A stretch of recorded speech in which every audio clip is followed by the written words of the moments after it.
Alin doon na nagsasabing pinapayagan na mangolekta ang mga eskwelahan o mga magulang para sa kontribusyon sa eskwelahan? Can you please show it to me? Mr. President, I would like to put it on record that I fully support the 715 billion pesos or more, the budget of DepEd for 2024. I don't have any problem with that whatsoever. However, just like before during the committee hearing, I just had some few concerns, and those concerns weren't really answered because for the lack of time, and I was informed that I need to produce certain documents to justify some things that I did mention during that particular hearing. Ang concern ko lang po talaga, for the longest time... May I just, before the gentleman proceeds, the Senate version is now 718.08 Okay, 718. Let's make it 719. No, we have to be accurate on it. Okay, sige. 700. Like I said, I don't have any problem whatsoever pagdating po sa budget ngayon for 2024 para sa DepEd. Wala po tayong question dyan. Regardless, kahit na po medyo kumulang, wala pa rin po akong problema. Thank you. Para maging klaro po tayo. Ang problema ko, ang issue ko lang po kasi, for so many years po, sa programa ko sa Wanted sa radyo, palagi po ako nakakatanggap ng reklamo mula sa mga magulang ng mga estudyante sa elementary at high school na karamihan sa kanila ay mga mag-aaral, mga magulang na mag-aaral ng mga security guard, kasambahay, factory worker, na sila po ay naobliga mag-contribute na require ng eskwelahan through PTA para sa iba't ibang mga pangangailangan tulad ng electric fan, tulad ng jobos, tulad ng bond paper, tulad ng pambayad para sa sweldo ng security guard, sweldo ng janitor, para sa utility bills, etc., etc., etc., na hindi po dapat dahil meron man po talaga budget ang DepEd dyan through the MOOE. Now, paano po nakukolekta itong perang ito para magkaroon po tayo ng idea lahat? Ang nangyari po ay dinadaan sa PTA, Parents Teachers Association. Now, pag start po ng school year, nagpapatawag po ang PTA ng General Assembly. At pagdating po dun sa General Assembly, magbobotohan sila muna ng mga officers. Right after na maboto po yung officers, ang next agenda agad ay maghahanap sila ng proyekto, kailangan nila mag-identify ng proyekto para sa eskwelahan. At ano po yung mga proyektong yon? Yun po yung mga gastusin na akin pong binanggit. Okay. Now, I want to put a stop to it. I really do. As much as possible during my watch as a senator of the Republic. Pero napagsabihan po ako noon na kung gusto ko pong baguhin yung pulisiya ng pangolekta to PTA, gumawa po ako ng batas. Now, I don't have to dahil nakita ko na po, very clear na sa akin, na meron naman pala talagang batas. Kaya lang, yung batas na yun ay hindi na-implement. Republic Act 4206 noong 1965 na enact yan, which prohibits collection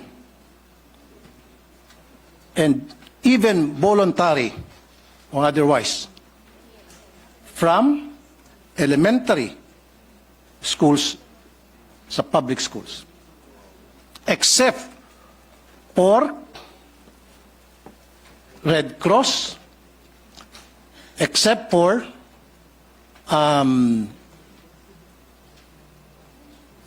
in fact, the only ones that was mentioned was Red Cross. Now, noong 1969, RA 5546 was enacted para ma-amend yung 4206. Dito po sa 5546, mas lalo naging malawak po yung prohibition sa collection. maybe the good sponsor might want to react doon po sa dalawang batas na akin pong nabanggit. Thank you. Hello? Can you hear me? Yes, ma'am. Okay. Thank you, Mr. President. No, here. Change. Mr. President, the concern of the gentleman was raised during the hearing. And the Vice President Secretary of DepEd responded by mentioning Department Order number 49 series of 2022, which is a no fee, no collection policy. Tama ba yan? No fee, no collection policy, which they are strictly implementing. And it was further discussed during that hearing that there is the PTA in almost every school that does their own fundraising efforts. And it being a parent-initiated organization, they are allowed to do that. So, in connection with the law that His Honor pointed out, that is exactly consistent with the department order of the department. But the which is a department no order colle- cannot if I may- supersede. If I may just Right, continue, Your sorry. Honor. Okay. So the department order has the very same policy. No fee, no collection. The department and all their subordinates, meaning the teachers, are not allowed to initiate or to tolerate these collection efforts. But this does not prevent the parents from having their own fundraising. This system has been practiced for decades. Ayan, finally lumakas. This system has been practiced for decades, and it has been a private initiative of the parents that has allowed many projects to see the light. No, anything from gate, fencing, gardening, events. It's a PTA initiative, and I think that's why it was mentioned that if there is a desire to change that policy, there must be a law, because currently the DepEd order is consistent with the existing law mentioned by His Honor. Okay, Mr. President, may I ask the good sponsor kung sabihin niya sa akin yung bang department order na yon at saan po doon sa dalawang batas na binanggit ko, RA 4206 and RA 5546, alin doon na nagsasabing pinapayagan na mangolekta ang mga eskwelahan o mga magulang para sa kontribusyon sa eskwelahan. Can you please show it to me? Maybe I can help the good sponsor para mas mapabilis tayo rito, if she will allow me to.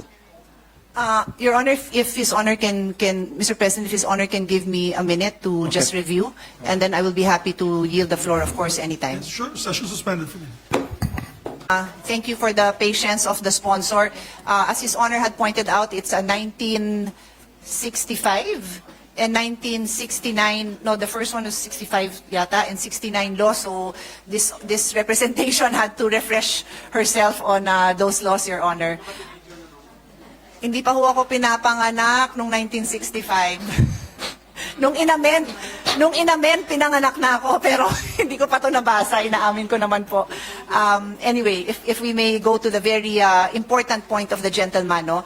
First of all, let's put on record that we respect His Honor's concern for the parents, no, who have expressed their problems, no, who have reached out to share their problems. No, we respect that, Your Honor, and we totally respect and appreciate His Honor's persistence in bringing this to the attention of DepEd, so that if there are solutions that can be made, they can be made.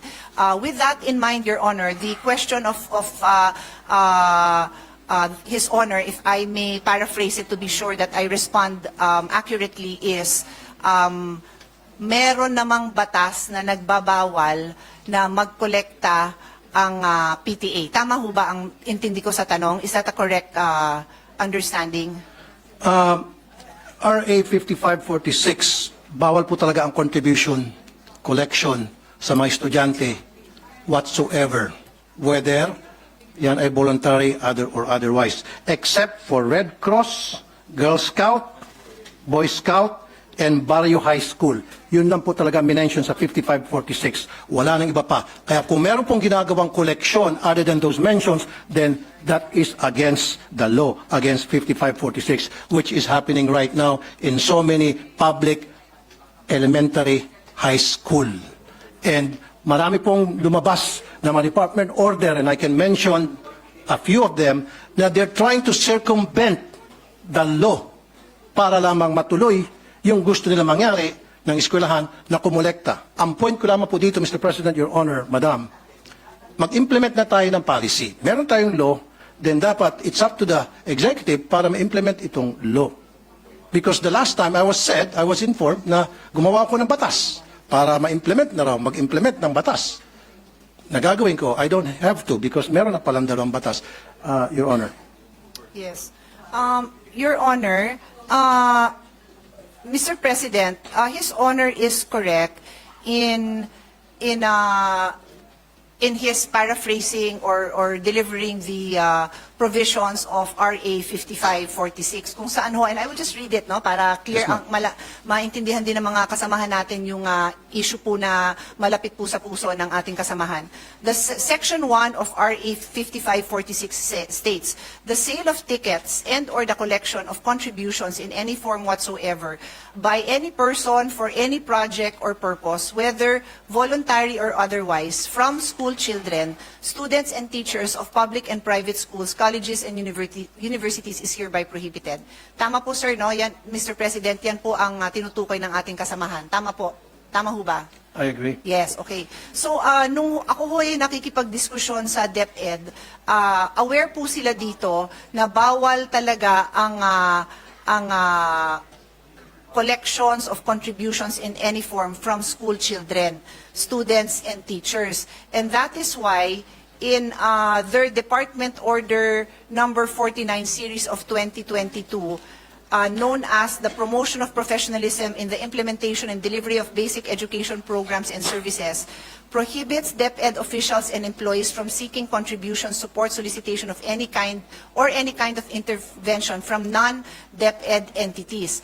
It goes on to say, likewise, the department implements a no-fee collection policy wherein no fees shall be collected from learners in kindergarten up to grade 4, while fees on certain memberships may be collected from learners in grade 5 and above, strictly on a voluntary basis, i.e.g. Boys and Girl Scouts, Philippine National Red Cross, Parent-Teachers Associations. So ito po yata, sir, ang implementing order na hinahanap nyo, Mr. President. Is His Honor, do I respond to His Honor's question by pointing out this DepEd order number 49? Thank you, Mr. President, Your Honor. Pero can a department order supersedes a Republic Act? Mr. President, in my humble legal opinion, this department order is consistent with the law. But I am very open to hear His Honor's concerns kung meron dito sa department order na inconsistent. Kasi isa po ako sa naniniwala na hindi talaga dapat nagsusupersede ang Correct. isang department order. We are one with that. And Thank you. I let the record show that the minority floor leader is nodding his head because for more than a decade, magkakasama kami always reviewing this department orders. Hindi ho tayo Okay. nagtotolerate na nag-e-exist. Exactly. So, nagkakaisa po tayo dyan, Mr. President. Pero dito po sa RA 5546, Mr. President, Your Honor, Madam, totally pinagbabawal ang any form of collections, voluntary or otherwise, except Red Cross, Girl Scout, Boy Scout, and then donors for the support of Barrio High School. And I have a definition of Barrio High School with me. Never did this RA mention about PTA. Yes, Your Honor. We noted that the mention of PTA is now in that department order. Upon further review and discussion with the DepEd, we are now looking at the entirety of RA 5546, wherein it states. Yes.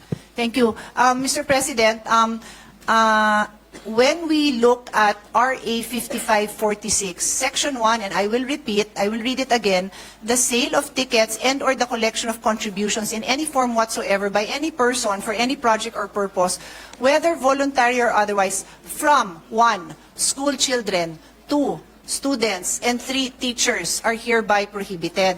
So in the case of the PTA, Your Honor, what has been the policy of DepEd since 1969, just to be clear, it is not the policy of this administration alone, but since 1969, minana nila ang policy, is that there is a total ban on collection from the children, the school children, the students, and other teachers. But they recognize PTA as a separate entity that on their own have their own rules and guidelines and may on their own come up with fundraisings that are voluntary in nature. Fundraisings. Okay. Well, just to be clear, Your Honor, Okay. that is my own choice of words, That's Mr. your own choice of President, words. yung fundraising. No? I Okay. use it generically po, Madam, Mr. President. meron ba diyang batas na kung saan, batas tayo, dinidefine ang meaning and function ng PTA? Alam niyo po ba yun? Dito na meron? sa RA 5546, wala hong banggit Wala. ng PTA. Tama. Wala Pero po. I will ask DepEd if there are No, any don't other. ask DepEd. Ako I nang don't bahala. need to know. Okay. Ako nang bahala. Yes, Mr. President. PD 603, December 10, 1974, define ang meaning ng PTA. At nowhere here na nagsasabi ang PTA pwedeng mangolekta. Ang sinasabi dito, ang PTA isang programa, samahan, na para tulungan ng mga estudyante sa kanilang academic performance. Kung ano mga problema ng estudyante, anong problema ng mga magulang at teachers tungkol sa estudyante to enhance their participation sa eskwelahan, yun po yung purpose. Look at PD 603, ma'am. I'll give you a minute. PD 603, December 10, 1974. It is a forum being provided by the law para yung mga magulang at ng mga estudyante at guro ay magkaroon ng pagkakataon mapag-usapan yung welfare ng mga estudyante. Yung pong pinakabuod. Never doon sa PD na yan did mention na pwedeng mangolekta ang PTA ng contribution o collection para sa mga proyekto ng anumang mga proyekto sa isang eskwelahan. Yes. Mr. President, I will respond to his Honor's observation on the definition of PTA. Umpisahan ko po kung ano tong PD 603, no? This is the Child and Welfare Code. Familiar po tayo dyan. It's basically a law that governs, is meant to protect children. And Section 77. Section 77, just to be clear, malawak ho itong batas na ito kasi ito din ho ang naging foundation ng Foster Care Act na naging basis ng mga amendments natin on foster care law. So it's a very general law, quite detailed, no, in various ways of protecting children. So there is a section on home and school, chapter 2 po ito. And Article 77, as his Honor correctly points out, mentions Parent-Teachers Association. It states every elementary and secondary school shall organize a Parent-Teacher Association for the purpose of providing a forum for the discussion of problems and their solutions relating to the total school program and for ensuring the full cooperation of parents in the efficient implementation of such programs. All parents who have children enrolled in a school are encouraged to be active members of its PTA and to comply with whatever obligation and responsibility such membership entails. Parent-teacher associations all over the country shall aid the municipal and the local authorities and school officials in the enforcement of juvenile delinquent control measures and in the implementation of programs and activities to promote child welfare. Mr. President, in response to His Honor's concern or conclusion that the Parent-Teachers Association do not have the authority to collect. Tama ho, no, sir? Mr. President, that is the question, no? That the Parent-Teacher Association, by definition here in PD 603, do not have the authority to collect. That is the question, Let me correct? rephrase what I said. Mr. President, Your Honor, I want a clear definition in our law that states that the PTA is allowed to collect contributions, voluntary or otherwise. Saan po sa ating konstitusyon? Saan po sa ating batas? Yun po gusto ko para maging malinaw po sa atin lahat. Yes, Dapat po understood. nandito, meron po ba? In fact, ang nakita ko lamang pong definition ng PTA, which is sabi mo very vague, general, is PD 603, pinakamalapit. However, dito sa PD 603, hindi po sinasabi na ang PTA ay binuo para mangolekta sa mga estudyante ang mga eskwelahan. Mr. President, Your Honor, Madam. Mr. President, I just needed to confer with DepEd if tama po ang intindi ko. So in Article 77 of PD 603, which I had just read into the record, as I said, it states there that that every elementary school shall organize ito nga hong PTA relating to the total school program to ensure full cooperation of parents in the efficient implementation of such programs. To address, they are meant to create a forum to address the problems and the solutions. So the practice of DepEd has been to support to allow the PTA to follow the mandate of Article 77, and if they need to raise funds to be able to address these problems and solutions, including the implementation of the programs, then they are governed by their own guidelines in implementing those I'm programs, sorry, Mr. including yung tapusin ko lang po, Sige po. including yung fundraising. Yan po ang naging practice ng DepEd since 1969 po.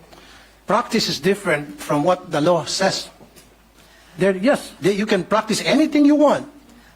Pwede mag-practice ang DepEd. Lahat ng klaseng practice na gusto nila.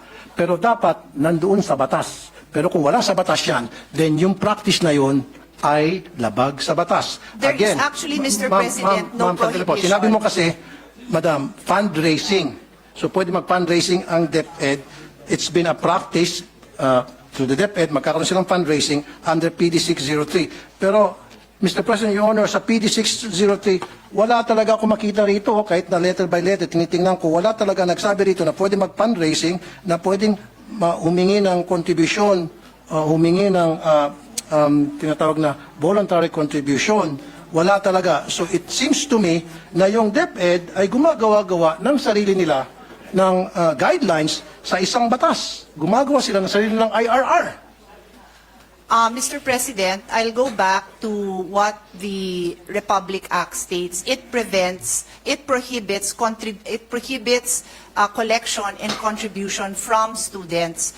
And so the policy of DepEd has been to allow the PTAs to follow their own guidelines wherein contributions among the parents are allowed.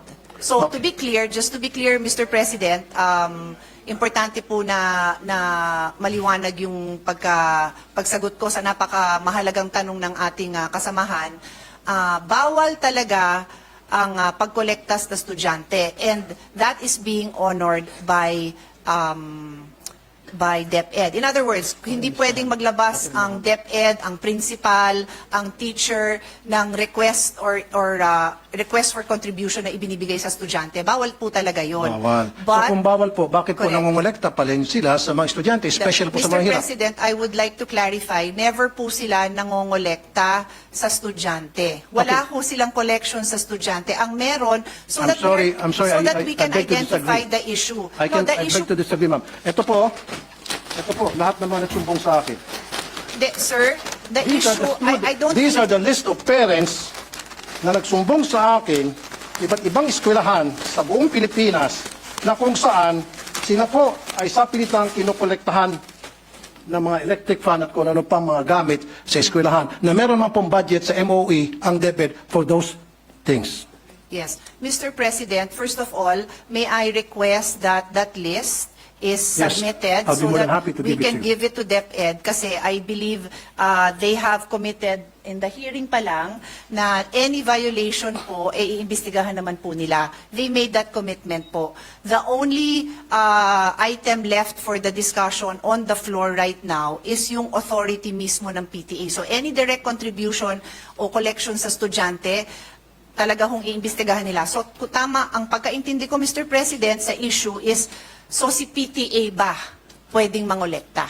And ang sinasabi po sa atin ng DepEd, the policy since 1969 has been to recognize the PTA's authority to decide among themselves. They have their own rules, they have their own guidelines to do their fundraising, that is a generic term that I'm using, among the parents. Hindi to sa bata, hindi apektado yung pagpasok ng bata, hindi apektado ang grade ng bata. Bakit ginagawa ng parents yun? Kasi kulang ang pondo.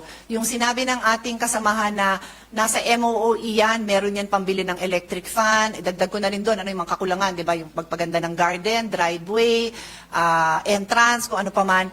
Lahat naman po yan nilalagyan ng MOOE. Pero if I may call the attention of our chairman, talaga naman wala na ho tayo, nagbibigay ho tayo ng maraming pondo, but hindi ho talaga nakukumpleto, no?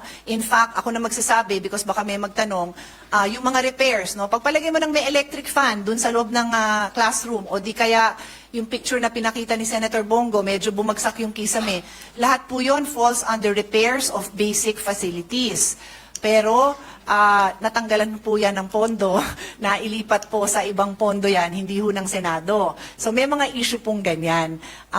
I think I want to assure our colleague that hanggat makakaya, sinusuportahan ng ating chairman yung ating recommendation to increase the MOOE. So that basic principle, I think everyone in the Senate supports his honor, na mapondohan sana ng lahat na yan.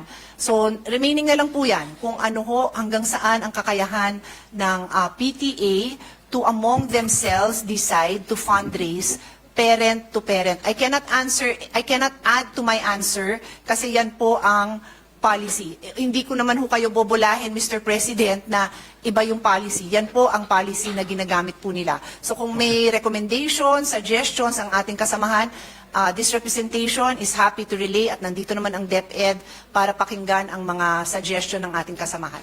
Thank you, Mr. President. Thank you, the good sponsor, Honorable Congresswoman Pia Cayetano, Senator Pia Cayetano, sorry. Thank you. Pero gusto ko lang pong balikan, Mr. President, Your Honor, yung sinabi mo, it's been a long time practice. Tama? Policy po. Policy, okay, sige. I stand corrected. It's been a long time policy na pinapractice sa DepEd for so many years na ilan sa atin hindi pa niya pinapanganak dito. Of course, ako pinanganak na ako dyan. Pero dapat a policy should be dictated by the law. So is there a law na kung saan sinasang-ayunan ng policy na sinasabi niyo matagal nang pinapractice ng mga taga-DepEd? Dapat lahat ng mga bagay na ginagawa sa ating mga eskwelahan, lalo sa DepEd, na who's receiving lots and lots of budget by the billions, dapat nandoon nakasaad sa batas. Hindi Yes. pwede po silang gagawa-gawa ng sarili ng policy na wala po sa batas. Dapat lahat po ng polisiya nandoon po. Mr. President, may I respond to that statement? Mr. President, as I said, no, kaya ho ako nag-abalang ipaliwanag na ang PD 603 is a very broad law intended to protect the rights of children. Kaya nga po,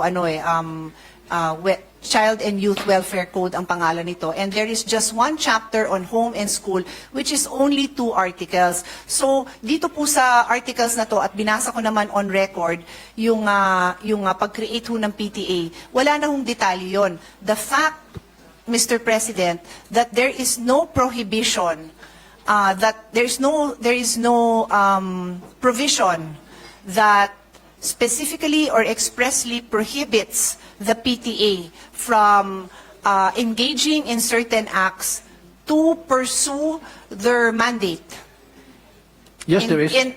Mr. President, if I may just continue. My statement is, the fact that there is no provision that expressly prohibits the PTA from pursuing their mandate is in itself an accepted principle that there is no violation. It is a rule of statutory construction that what is not expressly or impliedly prohibited by law may be done. So yan ho ang ating statutory constructions when it comes to prohibited acts. So pag sinabi po natin bawal ito, then we need to produce that law that prohibits it. And so we do have yung dalawang RA na binanggit naman ng ating kasamahan. Meron nga hong RA na nagbabawal. Yes. But that is why I have been repeatedly explaining that since 1969, ang implementation ng ating DepEd dito, they believe that they have been implementing this in the true spirit of the law na nagsasabing bawal mangolekta sa bata.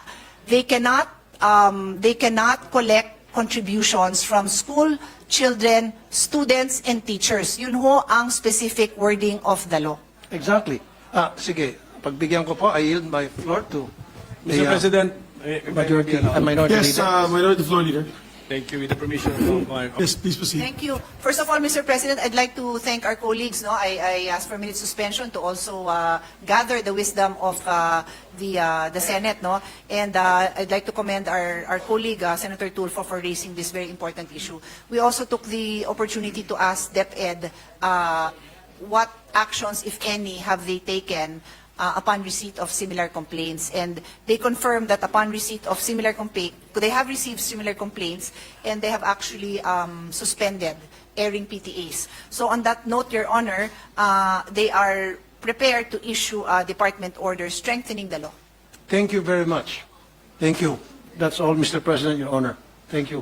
On behalf of the thousands and thousands and thousands of parents who have students in public elementary school, would like to thank DepEd and the sponsor na magpapalabas na po kayong department order para to strengthen the law.